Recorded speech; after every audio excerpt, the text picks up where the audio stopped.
Hi everyone.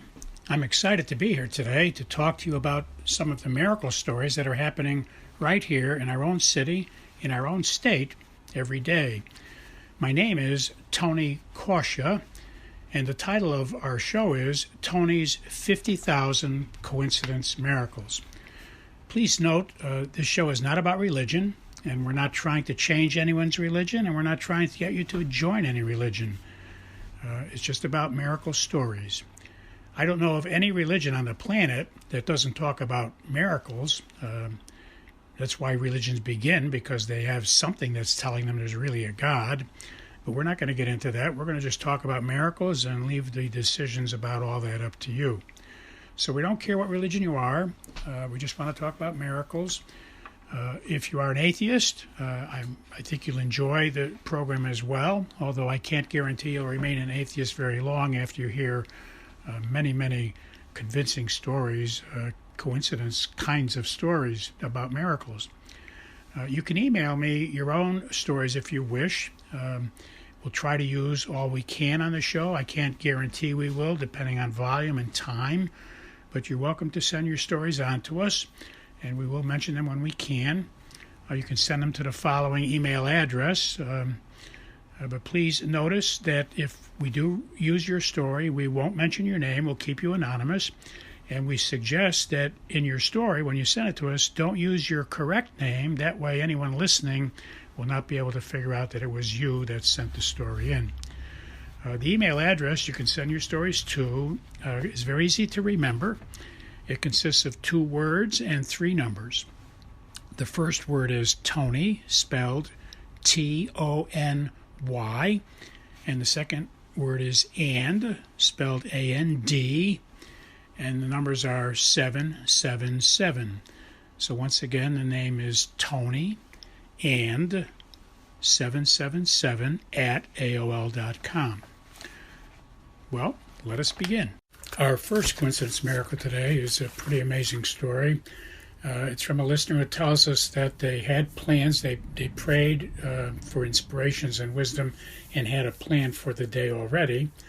But somewhere in the process of doing their things, they got an inspiration and an idea to sit down and say another prayer to see if there were other things they should do before starting the balance of their chore list. And they were inspired to go shopping suddenly on a day they don't normally go shopping, but they were inspired to go shopping and to a different store than they usually go to. But they felt pretty clear that's what the inspiration was, and to check prices at this other store.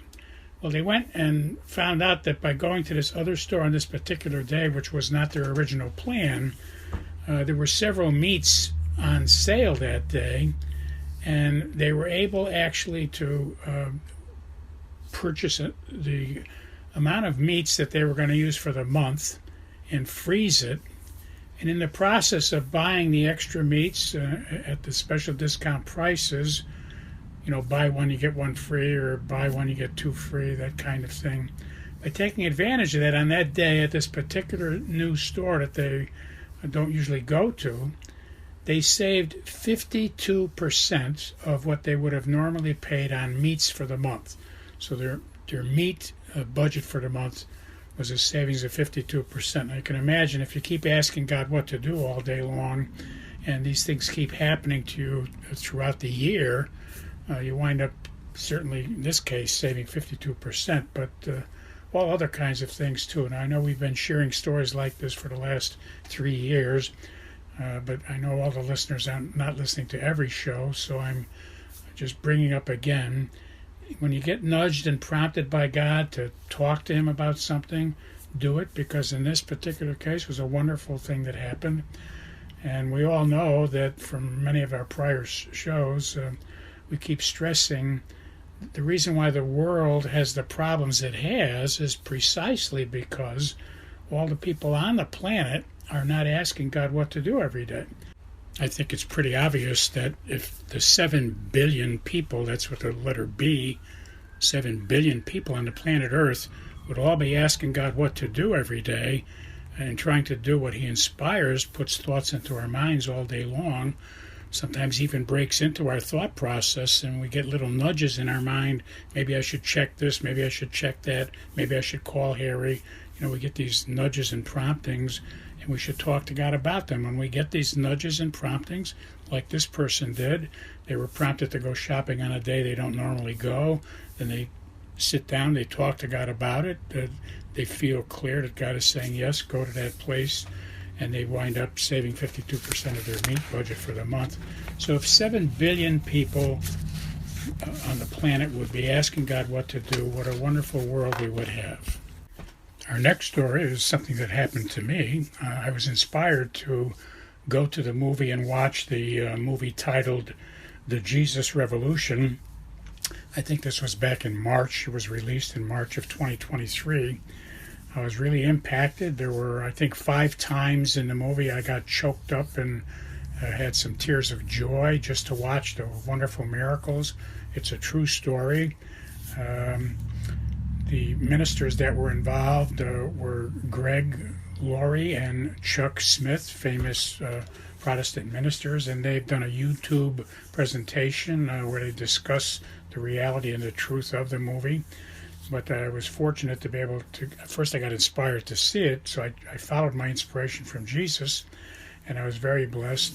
It covered a little bit about the Woodstock hippies in the I think it was 1969, and 500,000 people gathered at Woodstock in 1969, young people, hippies, primarily hippies, and started this whole hippie generation in 1969. And in the early 1970s, there was a group in Southern California, very true story, where they got involved with some churches. The churches welcomed the hippies into the churches, in which that brought in more and more hippies, and the church became very dynamic.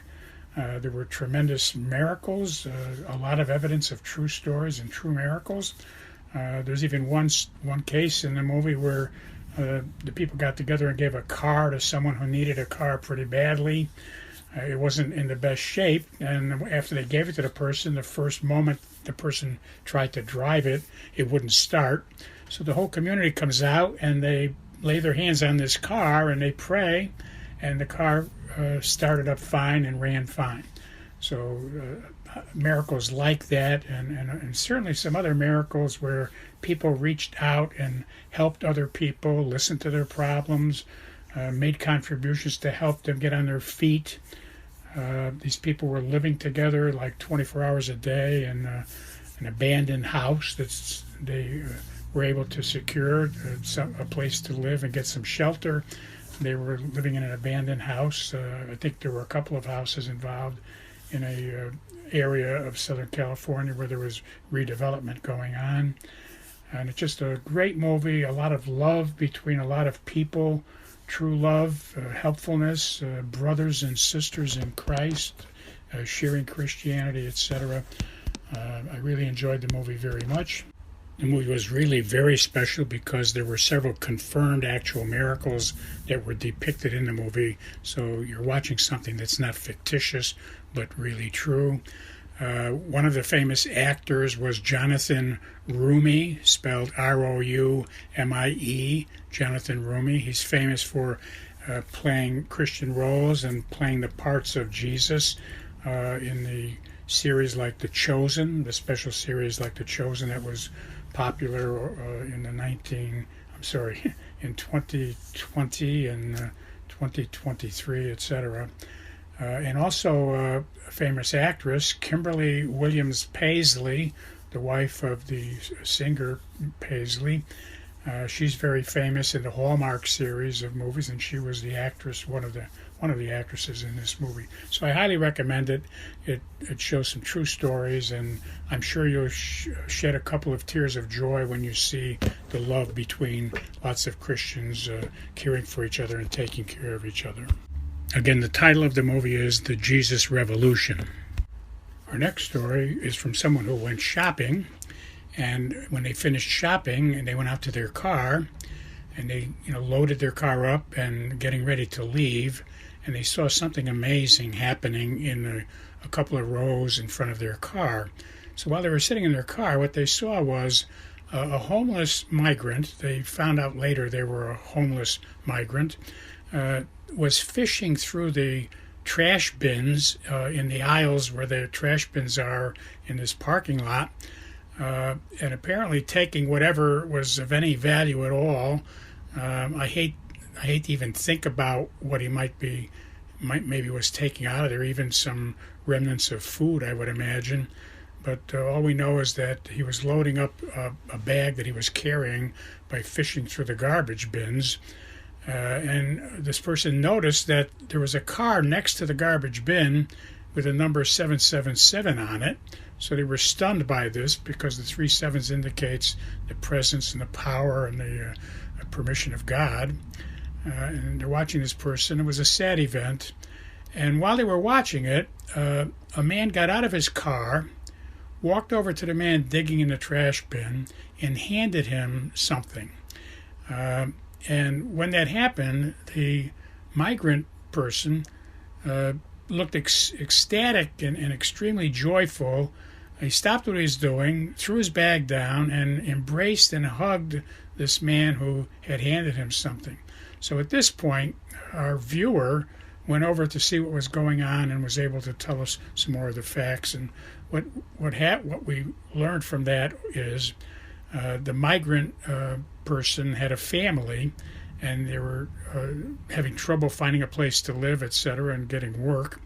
This was during the time in 2023 where we were still having Ukrainian people immigrating to the United States and trying to get by during the war with Russia.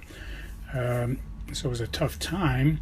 And our listener, our observer, tells us that the man had handed the migrant a $10 bill, and the migrant burst into tears because he just couldn't imagine somebody doing that for him. $10 was like $1 million to him, and he spoke broken English, so they were able to figure out from what he was saying that the $10 was not what really touched him and caused him to burst into tears and gave him such joy. It wasn't the $10. It was the fact that a human being had cared enough to give him anything. He said the $10 is like worth $10 million to me because of the love and the expression of somebody caring.